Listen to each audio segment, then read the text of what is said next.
Hi there, I'm Simon from Netcom Technologies, and in this presentation I'm just going to talk you through the new EU General Data Protection Regulations. We're going to be looking at demystifying some of the confusion around how these are going to work.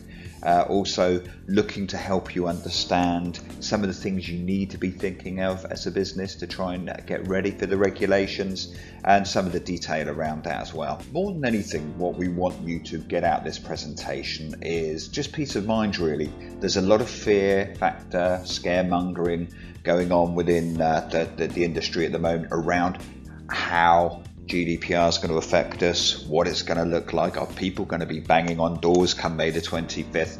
But I think by the end of this presentation, you'll have a much better understanding of what you need to be doing, what you need to be ready for, and actually that it's probably not as scary as you may think it is.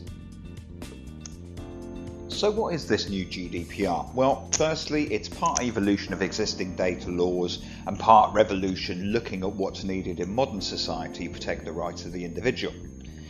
It's going live on the 25th of May 2018 across all 28 EU member states, but actually this stretches a lot further, and it is the world's first truly global data protection policy.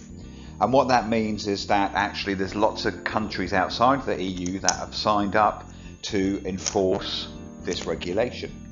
The other thing to bear in mind with the regulation is currently in the UK, if you have a data breach or fall foul of the ICO, the maximum penalty is £500,000 fine. Now with GDPR, that fine now rises to 20 million euros, or 4% of your global turnover. And we'll touch on some examples later of how that really in real world times affects some of the data breaches that have happened before. So 25th of May is the go live date. It's a truly global piece of data legislation. Brexit isn't going to save you from it. In fact, the British government are pushing through a data bill through Parliament, which actually goes further than the EU GDPR regulations. So I wouldn't necessarily hold out much hope that Brexit's going to be a magic swing to us being able to not enforce these laws. Interestingly, GDPR has been in place for 2 years, I suppose much like rolling out some of the older health and safety policies where they're in place and then they get enforced. It's been in place for 2 years, but it's enforceable as of the 25th of May 2018. So when I talk to a lot of people, one of the questions they have is why are we changing the data laws? Why do we need something new? And I think it's really important to remember that actually there hasn't been a shake-up of data laws since 1998. Now, that may not seem like an age away, but if we look at how the world's changed since then, we've had the emergence of Google, Amazon, Facebook, the Apple iPhone and the Kindle. All these things were just in their emerging stages back in 1998. All this data that's being collated, the way we interact with the world, our Facebook accounts, our Twitter accounts, our Amazon ordering, the connected world we live in, all of this data links back to us, and all of this data is being harvested and collected in places. So it makes sense that we actually apply some new data rules and laws that represent the way data is being used today. I think, that the amount of data that actually is held on us is quite significant, even down to your Fitbit app, for example, which is linked to your email account, and that maybe feeds back data and shares information online. The information out there on us is more than ever, and it needs to be protected in new ways. Another thing that's influencing some of this is the fact that data breaches and cyber criminals and cyber threats are constantly on the increase. We've seen pretty much a 40% rise year on year over the last few years, and actually the targeting of some of the threats changing. So we see things in the news like ransomware, where they're locking out data. They're hacking and selling data to people or offering data on the black market. This threat isn't going to go away. So what we need to do is make sure people that work with data and use data from a business point of view make the necessary arrangements to ensure that that data is protected. Another key area is actually people don't trust people with data, certainly don't trust businesses with data. In fact, recent survey said 75% of adults don't trust businesses with personal data. And I think that's a general feeling across the UK and probably the world, whereas we give data with one hand to one company and before we know it we're being bombarded with offers and promotions from other companies. And one of the reasons for that is this cross-contamination and sharing of data, which GDPR is looking to address. So we mentioned on the previous slide about people not trusting businesses with their data, and quite frankly, it's understandable. I mean, these on the slide here are just a few of the big breaches that happened in 2017. And we're not talking about small organisations. For example, Yahoo's data breach saw the information of 3 billion users leaked out. Equifax managed to lose 143 million records of individuals, date of birth, social security numbers, right down to Pizza Hut, who managed to share 60,000 records and card details of people across the globe who just enjoyed a pizza. So it's not surprising with the complexity and the clever behaviours of cyber criminals that we do need to put more stringent measures in place to make sure that people's personal data is protected. And that's what the new GDPR laws are aiming to do, to afford each of us who are listening to this, we're all individuals with our own lives, regardless of what we do in our work, and we want our data privacy protected, and that's what GDPR is aiming to do. So let's look at what's changing with GDPR, and I'm going to very quickly talk through this slide. So, you know, we've said about GDPR being a truly global data law, and it is. It protects the rights of any EU citizen. So if your business isn't even in the EU, you will still have to comply with the regulation. The definition of what we consider personal data is far broader now. So it's being broadened. So there's been a lot of debate over kind of what is personal data in the business world. Now, I can tell you that someone's work email address, john.smith@work.com, that data falls into the scope of GDPR, as does his mobile number, as does his name, and anything else that can personally identify that individual. The scope of the data is also going right down to IP address now. If you can link an IP address with a personal individual, then that needs to be protected under GDPR. So the scope of what's considered personal information is far greater now. Consent's going to be a big change. We need to change the way we get consent and obtain valid consent. So that's a big change. And again, with children's data, there's a lot more stringent control over children's data now than there was previously. So for certain organisations, you might have heard this term data protection officer or DPO.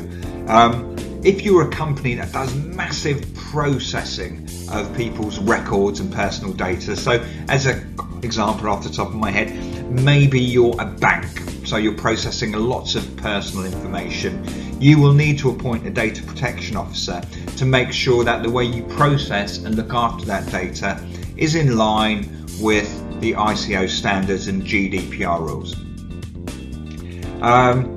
The introduction of mandatory privacy risk impact assessments. So what these are, if you're looking to do a new project that's going to involve data, and there is a potential risk that as that data flows, wherever it's flown, there's a risk to some of that data coming out, you're going to need to do a privacy risk impact assessment. And that is just, I suppose, it's a bit like a site survey for health and safety. We're looking at the project, looking at the risks that apply to the data in terms of GDPR and documenting that so we understand what the risks are and then what we can do to mitigate those.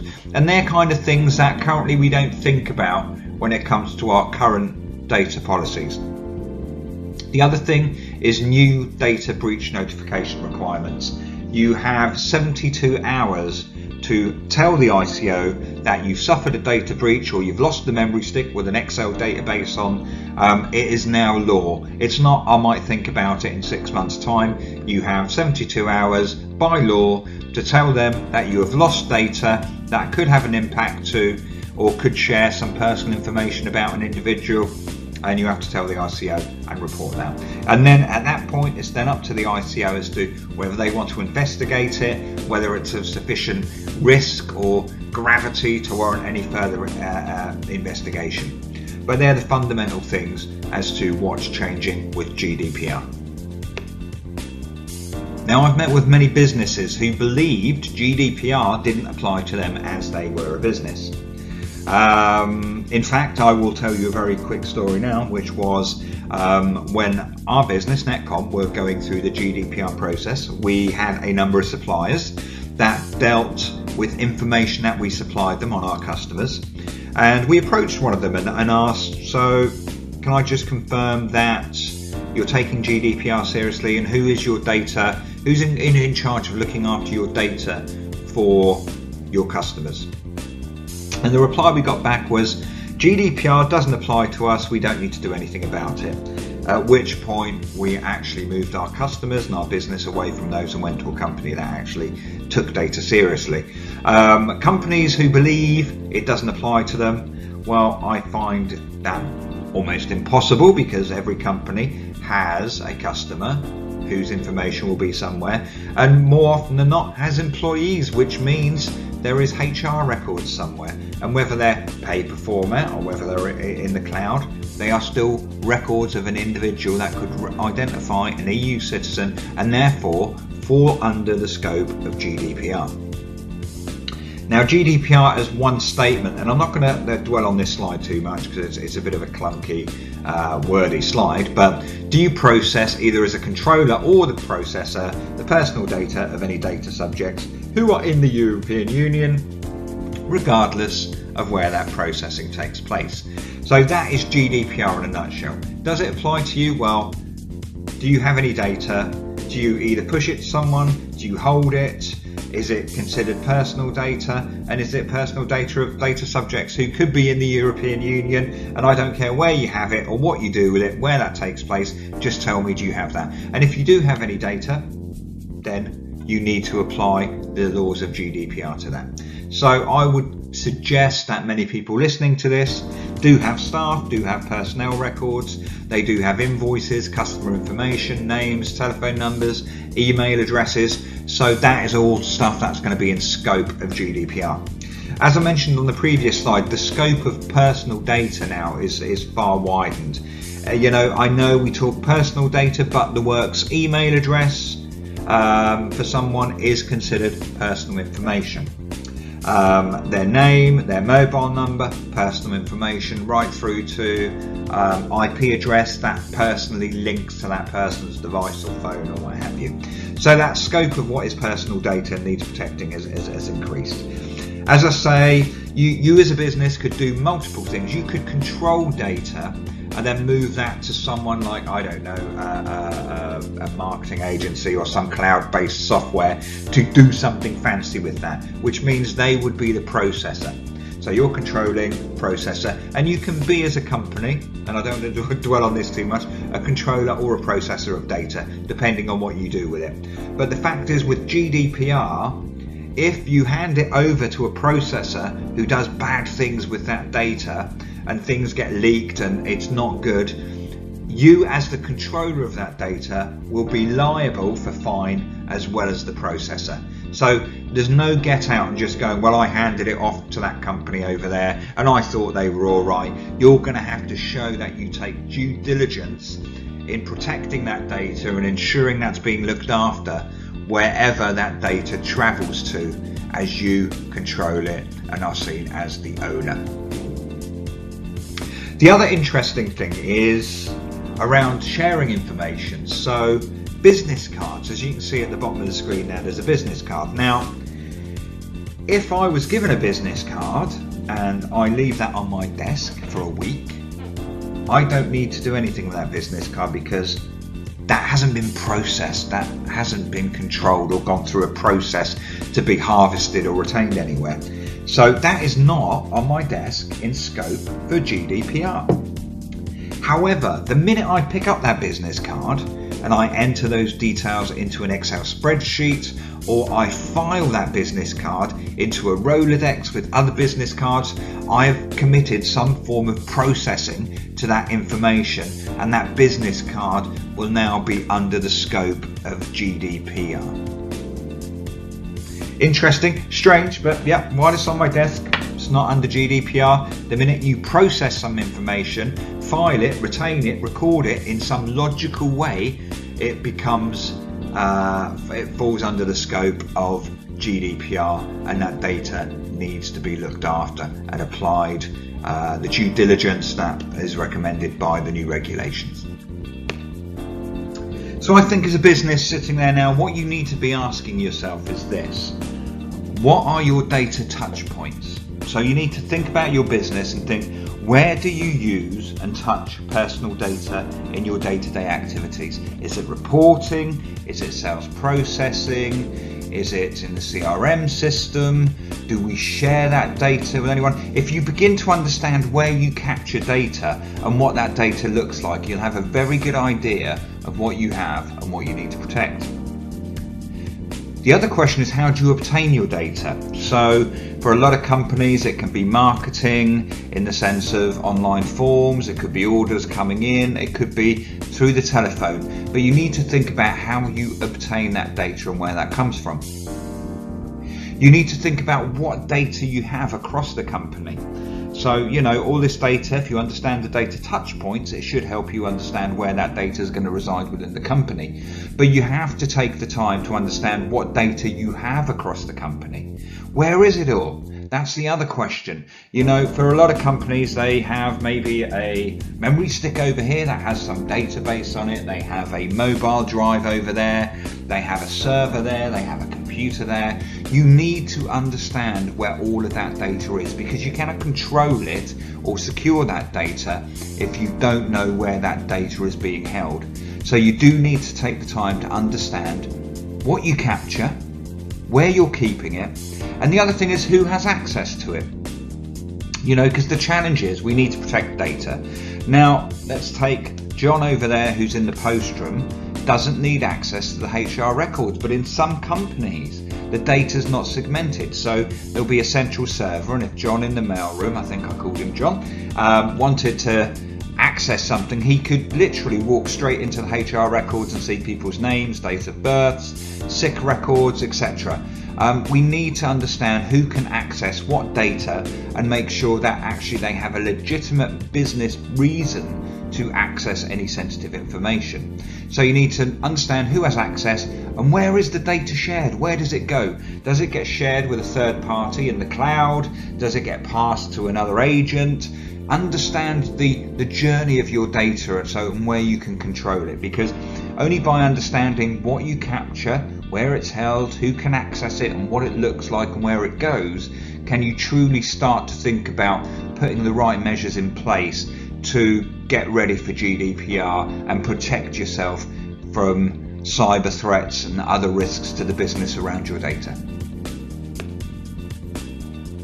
One of the key areas we spend a lot of time discussing with companies when we're looking at GDPR is about how this in reality works in the business world. How are we supposed to go and find new customers, talk to people, keep in touch with our current customers if everything is all about this consent that needs to be obtained? So I'm going to touch on a number of ways you may have a legal basis for processing and communicating with people. So the first thing here is obviously the data subject's given you consent, and we're going to touch on consent in a slide or two, just to be very clear about what consent needs to look at.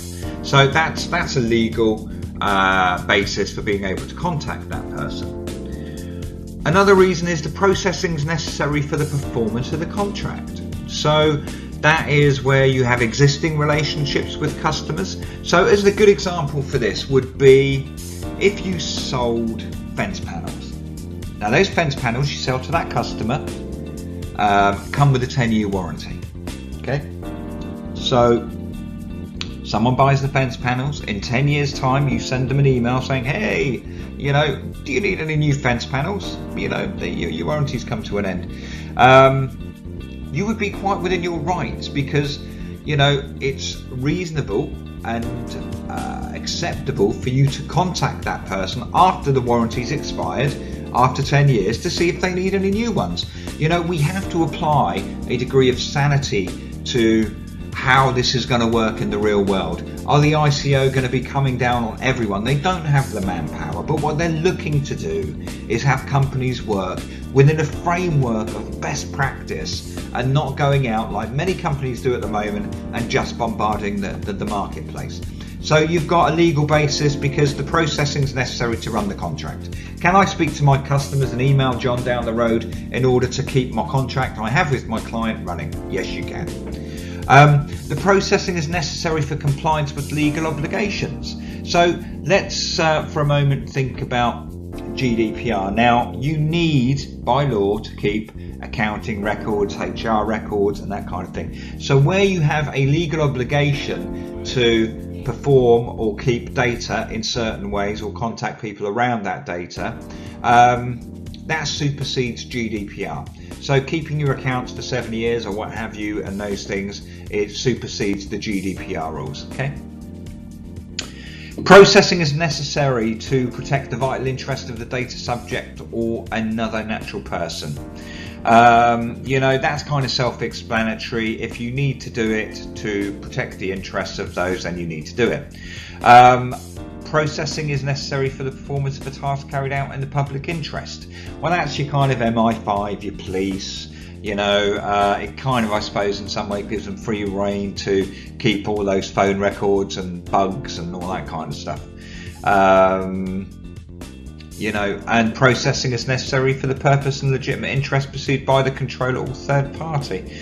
And that's to do with, you know, I mean, you can, for example, with your contracts. Here's something to think about, your contracts, your conditions of sale or whatever, as long as you make things very clear, say, you know, because of this reason we will continue to make contact with you. But this leads into the consent conversation, which we're going to touch on. But, you know, it's not just about come May, I can't contact anyone because I haven't got a signed consent form. You will have reasons to contact people, and we have to apply a bit of sanity to what is going to happen. We can't suddenly stop communicating with everyone. We can't suddenly stop contacting our customers. But I mean, I think things need to happen now in the sense of you need to be reaching out to your customers to get consent for signing to be able to contact them after May. You want to be thinking now about reaching out to your prospect database saying, hey, you know, with GDPR coming, we'd love to keep you posted on what we do. Can we have your permission to keep contacting you? Get that, record when it takes place and keep a log of those kind of things. But there are things you can do now to get ready, and sure enough, with your customers and your contracts and things like that, you can create a legal basis for processing or contacting those people outside of consent. A huge talking point with GDPR is around the changes to the rules of consent, and that consent is me getting your permission to contact you in the future or make contact with you. Now, in the articles for GDPR, Article 7 defines consent as the following. The consent of the data subject means any freely given, specific, informed and unambiguous, that's quite important, indication of the data subject's wishes by which he or she, by a statement or clear affirmative action, signifies agreement to the processing of personal data relating to him or her. Now, in the next slide, I'm going to break that down so you can get a much better understanding of what that actually means. These statements are always wonderful, and how that applies to your business. So the issue of consent is a major change to the data laws, and coming from a marketing background, it's actually going to have a real significant impact on how marketeers go to market and what we can do to capture your information and ultimately sell to you. So with the new Article 7 consent rules, we must really break each one of these bits down and think about what it means. So firstly, explicit consent must be freely given, clear and unambiguous. Now what that means is actually we can't anymore offer you something for your information. So I can no longer go, you know what, you can have a 10% discount and all I need from you is your email address and your home telephone number and your date of birth and your dog's name, etc. I can't do it that way. You need to freely, I cannot coerce you, freely give me your details, and I need to record that, and it needs to be very unambiguous as to what I'm going to do with your data. The consent itself in the statement needs to inform you now, or people whose data you're capturing, about what you're going to do with that data. Why are you capturing the data? How are you going to use it? How long are you going to keep it? And what are you going to do with it? So we need to educate people as to what we're going to do with the information that we're going to capture. So traditionally and for many years people have used tick boxes, and we've all been caught out by this. We've used T's and C's or tick boxes, tick here if you don't want to be contacted. That reverse kind of sign in, so you're signing in by default and you have to tick a box to actually not get contacted. That's going to be outlawed. You can't do that anymore. It has to be very clear, very unambiguous. You can't hide consent anywhere. You've got to keep an audit trail as well of where people have signed up. So an example of how this could go wrong. So JD Wetherspoons, they had a huge marketing database, but what they couldn't do is explain, and if they were to market to these people after May, explain where they got that data from, what the data subjects had signed up for. So they actually got rid of it and started again because it was too much of a risk. The other key thing that you need to think about is actually you need to make it as simple to opt in for us to contact you as it is to opt out. Much like email opt-outs, you need to be able to give people a very simple way of opting out from any further communication. And that's not a million miles from some of our email rules today, but it's just something you need to bear in mind. There is an assumption made that if data collected is not relevant to the contract or processing, then consent hasn't been obtained for this. So this is areas where, for example, in the past you may have captured information that's not necessarily relevant to why the person is signing up. So if someone's signing up for, I don't know, to find out about sheds, why would you need to capture maybe how many children they had, or various other demographic information such as, I don't know, where they hung out, which football team they supported. So just make sure that any data you are looking to obtain on people is relevant to your service or your product that you're offering them. And again, be sure you don't do a pre-ticked box. Do not put in there, untick this box to get, to not receive further information. It has to be a positive, clear, freely given, unambiguous opt-in for the consumer or the prospect, and you need to tell them what you're going to do with their data. So that's a fundamental shift from some of the things we've done in marketing and when we've been capturing information in the past, and that is going to change some of the things we do in the future. An example of that will be fundamentally a content-led marketing approach, which sees a lot of companies putting out content online which is deemed a high value. Now, if you want that content, I'm happy to share it with you, but what I'm going to ask from you in return is your email address and your telephone number and your company name, etc. And that's been the standard way of maybe distributing content and gathering data lists of targets. The challenge is now that by doing that, I'm going to be breaching GDPR because I'm actually coercing you into giving me your details, and it's not freely being given. So that gating of content to gather information is not going to work very well as a model after May this year. So it's something that the marketing world and people that work in marketing for businesses really need to get their heads around, and also how they're going to ensure that actually consent is obtained the right way. So we've been talking about consent, but obviously you're going to get traffic to your website, and it's very important that you're very clear at every data point where you capture information that you're adhering with best practice and the GDPR requirements. So you do need to tell people about who you are and how you intend to use that information. You need to talk to them about data retention, how long you're going to be using that data for and keeping that data. And the other thing is, you can't be keeping data longer than is deemed reasonable for whatever purpose you're going to be doing that, because the ICO who enforce GDPR will look at that and say you don't really need to keep that data that long, unless you have a legitimate business reason for doing that. You also need to obviously advise individuals about their rights, and we're going to touch on some of the individual data rights in a minute, and allow them to object to you processing their data. The other thing is as well to bear in mind is that because someone gives you data through something on your website doesn't necessarily mean they're subscribing to your email list. So you have to be very careful and very upfront and open about what you're going to use and what they're signing up for.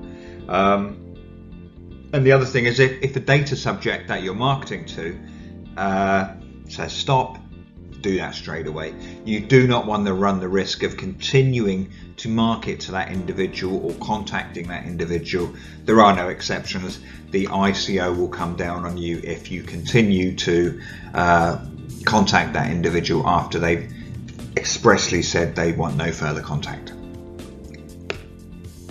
So some tasks for yourselves to do in your businesses around data and GDPR is the following. You need to understand what marketing does with the data. You know, there are various different methods of marketing, outbound, inbound, telemarketing, etc. But you need to understand and get a measure of what marketing does with the data that you hold. And again, how is that captured? What is your opt-in procedures at the moment? Have you a data list of clean opted in people, or are you just using a muddy data list and emailing out to everyone? You've got to think about how that data is shared, not just across the business, but quite often in marketing teams, you will have outsourced kind of products you use, whether it's MailChimp or Buffer or whatever. There's lots of different bits of software where actually they can be processing your data. So you need to understand whereabouts in the business and who to that data gets shared to.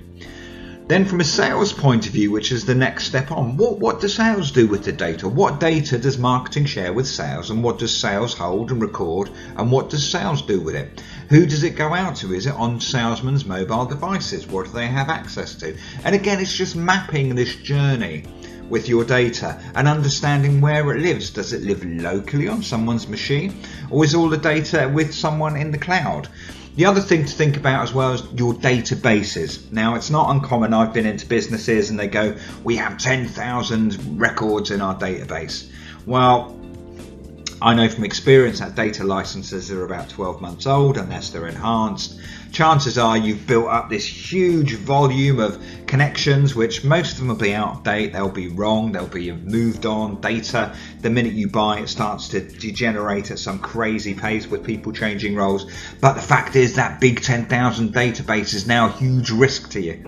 You can't just go slamming emails out with that 10,000 people data list. You need to think about what data you've got. Have I got opt-in? Have I got permission? Is it licensed?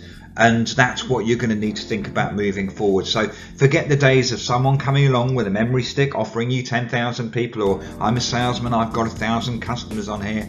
You will be in breach of GDPR if you continue to go down that route. Now, GDPR is all about us as individuals. So if we, for a moment, take ourselves out of our office or the company that we're working with and look at what do we want as rights. We are the people ourselves. What do we want to protect ourselves and protect our identities and data? Well, GDPR provides the following rights to us. We now have the right to be informed, and we've been speaking about this about having to tell people what we're going to do with the data, what we're going to, be subjected to, how long it's going to be kept, etc. We have things like the right to rectification now. So gone are the days where you have to put up with your surname being spelt wrong. You can go to a company and say, no, make that right, change that. You have the right to do that. You have the right of erasure as well. That's quite an important one. So you can, if the FS carpet, sorry to pick on the FS there, or furniture, forget it. Now, nobody is perfect, and sometimes things go wrong. And I think it's important to remember that as long as you can demonstrate that you took steps to get things right, put the proper procedures and measures in place to adhere to GDPR, that's what the information commissioners want to see. They want to see people taking it seriously. They want to see companies thinking about data security by design. And what they mean by that is from the point of capture all the way through the journey to getting rid of that data, that it's been thought about and systems are designed around that. Now, I just wanted to give you a few examples of sometimes companies do get things wrong and what the impacts could have been.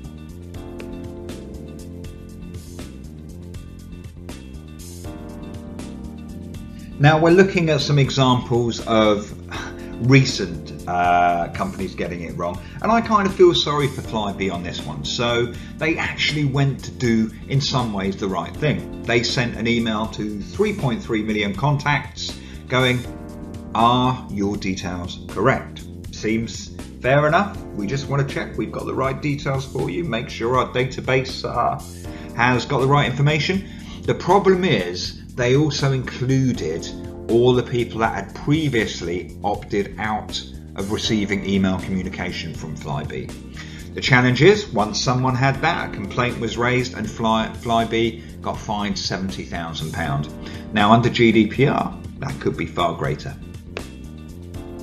The next company we're going to look at is that very controversial company who is always in the press, Uber. So in 2016, Uber had a huge data breach and leaked 57 million customer and driver details. Unfortunately, Uber did try to be a bit dirty and paid the hackers to keep their mouths shut and delete the data and keep quiet. Now, just as a highlight of how the GDPR rules would affect Uber, if they were to get fined for that post-May, post-GDPR, under GDPR rules they could be fined 26 million for that data breach. That's 26 million. That's a significant fine. So it's not all about big corporate businesses and suits. In 2017, 11 charities were fined by the ICO, with fines ranging from £6,000 to 18 for misusing and doing bad things with our data. So just an example, and I'm not going to quote all 11 charities here, and I've picked these out not by preference, but for example, Batsy Cats and Dogs Home. They got fined for finding out more information about you, things you didn't give them but they wanted to know for marketing purposes. Cancer Research got caught ranking people based on their wealth, so went off to find further information so they could target the people that had the money to try and get things out of them. And Great Ormond Street, for example, they shared data with other charities. There was a case of, for example, Gift Aid, where you ticked a gift aid box on one charity's form and they shared that gift aid information, so the other charity could see that, oh, you haven't ticked a gift aid box on this, and they contacted you. And it's things like that. If we're looking at having data security for business, it has to apply across the board to charities. They can't be sharing, because of their charitable status, key information about individuals and about us. So you need to think about working with data the right way, because no one is exempt. So by now you've probably got a flavour of what GDPR is all about and some of the areas really as a business you need to think about.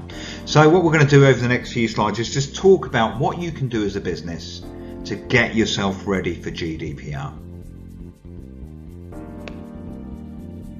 So key areas for consideration for the business, and whether it's you as an individual looking after the full GDPR spectrum, or you want to sit down with your team and allocate tasks to them, either way it's great, but these are some key things you're going to have to think about.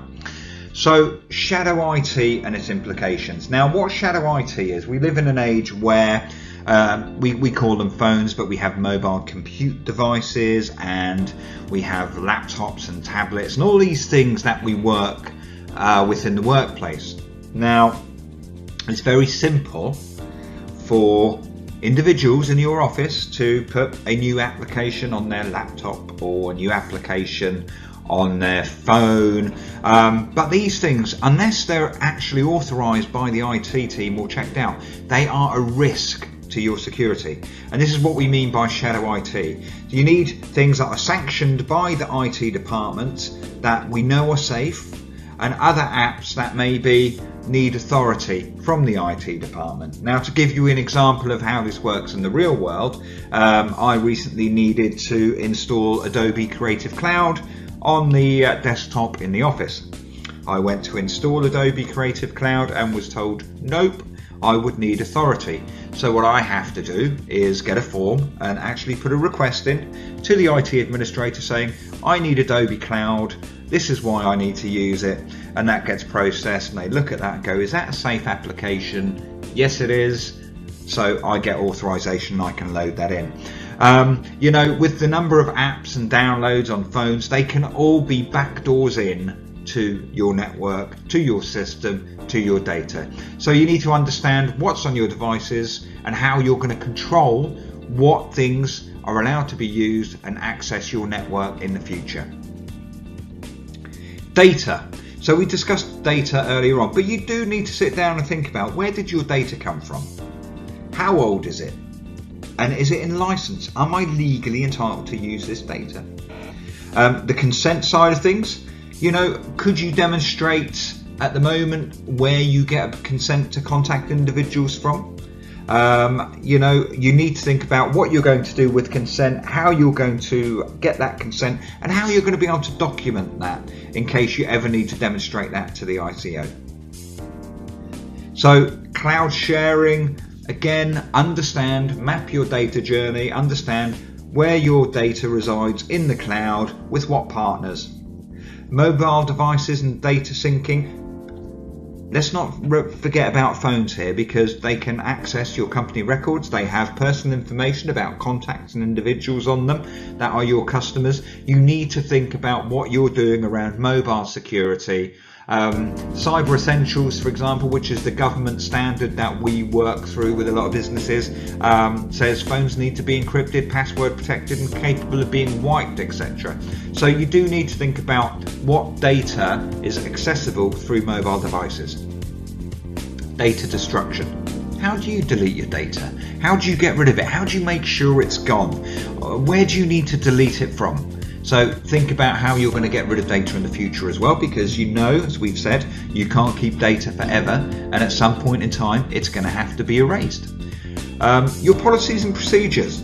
Start thinking about, what do you have in place? Do you have the right tools in place? Do you have procedures, policies, staff education, etc.? Do you have these things in place to mitigate your risks against getting caught out by the ICO for breaching GDPR? And the other thing is, take IT seriously. IT is often seen as a cost centre. It can have a bit of a negative press, to be honest with you, where people kind of begrudgingly spend on it because they need to keep things working. But it is the one thing that is going to protect you, and the most important asset to your business, in terms of if you get hacked, or if you get attacked, or if things don't work, you lose money, you lose credibility, you lose a lot of things. So start taking IT seriously, start taking IT security seriously, and start investing a little bit in the tools and the things that you may need to plug some of those gaps to make your business safer. So what we do when we work with clients is we have a 3-step approach that focuses on some main areas to get your business working to security best practice, as well as compliant and ready for the GDPR laws when they come into force in May. And this involves 3 areas. One is your technical systems and security. So what we do there is we look at your physical IT security, and that's things like, are there ports open on routers that people can come in at? What firewalls, what settings, are your computers up to date? So we take a deep dive and firm up all of your IT and technical security elements. The second step is looking at processes and procedures. The what ifs, what do we do, how do we deal with kind of things. So for example, what does your business currently do if you were to have a data breach tomorrow? Do you have a written policy or a written process? Who's going to be involved? Who's going to take ownership?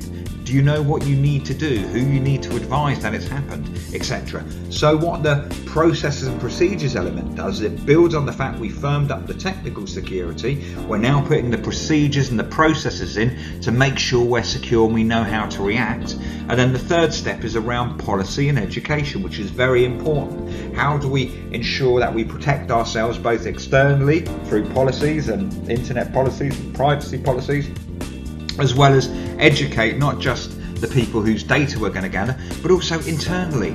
How do we ensure that our staff understand what they need to do and what they can't do? So this three-step approach to kind of getting ready for GDPR looks at the three key things you need to be thinking about moving forward: technical, processes and procedures, policies and education. Building that out further, what can you do to help get ready to be compliant? There's a few things. So if we look at personal data, identify the data you hold and you process. Determine for each of those data bits what your legal basis for processing the data is. So focus on consent. If not, get reconsent. Go out now, get consent, send an email out. We'd love to keep in touch with you after May, you know. It's a good reason to go out and start talking to people. And basically get rid of data you don't need or you're not going to use. There's no point in storing data and putting a risk on the business if it's no good to you. If you're not going to use it for anything, get rid of it. So from an organisational point of view, start thinking about what your data protection policy is. Do you have one? Do you have a statement? Have you privacy notices and email disclaimers and website and cookies, or things in place that tell people what they need to know and how you work and how you operate? You know, start to control and put something in place around access requests and how people amend and get changes to data. Start putting these things in place now. From a technical measures point of view, you know, start to look at your cyber security. You know, have you got ransomware protection? Do you have mobile device management? Do you have firewalls? Are you working in the right way? Do you have the incident response reporting, data breach things in place? If not, start thinking about getting them in place. The other thing you can do is get certifications, because the beautiful thing about certifications, it isn't just that your business is going to be adopting best practice, be more secure, etc. But it also gives you a badge that you can actually wear and use to market to customers to go, you know what, we take your security seriously. We take being a serious business seriously, and actually it's going to give you a lot of kudos over companies that actually just don't pay any attention or don't even discuss that type of thing. Data is a valuable currency and it's becoming more and more important, and individuals want to work with companies that take it seriously and protect their interests. So if you're serious about getting ready for GDPR, then you're going to need to invest a little, and that comes down to time and effort. Now, we can help you with this, and we have a three-step approach to get businesses ready for GDPR and get the right badges and be able to talk about those in the marketplace. The first step is by taking your business through something called Cyber Essentials certification. Now, Cyber Essentials was developed by the government and leading security experts to create a standard and best practice framework that businesses could work to guarantee and ward off, I think it's 80% of common cyber threats. So what this does is it looks at your business and your setup and your systems, and it goes through and tells you where you need to improve them to make sure that you're at the top of your game when it comes to cyber security. That's the first step. The second step is looking at your processes and how you deal with things. So this is the governance piece. So what that does is it takes the Cyber Essentials certification and looks at more detail around processes and procedures. It identifies the areas where you need to put a bit of focus and ensure that maybe you've got the right processes in place to deal with that. It incorporates topics that aren't covered in the Cyber Essentials because that focuses more on your IT and system security side of things, but it will look at things around business risks and where you need to plug some of those holes. The third step on this journey is the GDPR Readiness module. So in order to be ready for GDPR, you really do need to have focused on the other two bits beforehand. You need to shore up your cyber security. You need to have the processes and things in place in order to be ready for GDPR. But what this module does is it goes through the legislation and looks at the key areas where you need to invest the time and the effort. And it will score you on that, and you can work through that. You will get the information as to where you need to improve, and you can then make those adjustments and pass that. So that's the three-step approach. The beauty is with your Cyber Essentials, you get the badge for that, as you do with the governance, and with the GDPR Readiness, you get a GDPR Readiness badge that you can put on your emails, put on your website and talk to clients, showing that you've taken this seriously and you're doing all you can to be compliant to the new GDPR guidelines. Now, there are a number of routes you can choose. Now, if you have a lot of experience in delivering frameworks and going through certifications, there is a Cyber Essentials do-it-yourself route, which means that we can provide you with the portal and the questions that you need to go through, and you can do that yourself. For most of the business we deal with, and especially around the governance and compliance and the GDPR piece, they need some help, and a lot of businesses need a lot of help just to maybe understand some of the complexities of what they need to do, so it doesn't seem like such an uphill struggle. So we've got a range of options there. You can do guided with a little help from us, and again, that's dependent on the level of resource and experience you've got. If literally you're maxed out and you've no idea where to start and no idea what to do, we have a team that can guide you through it, so you can get a lot of help with our supported options. Whichever way you do it, we have the experts here at Netcom that can walk you through each element and every step of getting ready for GDPR. Now, interestingly, we can put systems in place, we can have very secure networks, but one of the weak areas with all of this are human beings. And 52% of data breaches are down to human error. Now, just to reference that in some real terms with some real life examples, there was, I think about a year and a half, 2 years ago, a HIV clinic in London that sent an email out, and rather than blind copying all the patients' names so no one could see who anyone else was, it went on a CC list. So everyone who received the email also had access to the details or the email details of every other patient that was under treatment for HIV. So that was a breach under GDPR, but that was human error. You know, that was someone ticking a wrong box. You know, so humans are the back door into networks sometimes, and what we need to do is make sure that we educate our staff on the risks that they face, and they're becoming more complex every day. The benefit of doing this is that if you do have an incident or a data breach and you are sitting with the ICO, you can sit in front of them with confidence and say, we looked at our systems, we did Cyber Essentials, we went through the governance and the GDPR readiness modules, and we ticked the boxes there. We got policies and procedures in place. Actually, we also put our staff through cybersecurity training, and this is the outcomes of that. We have taken all reasonable measures in our power to prevent the incident happening, and it happened anyway.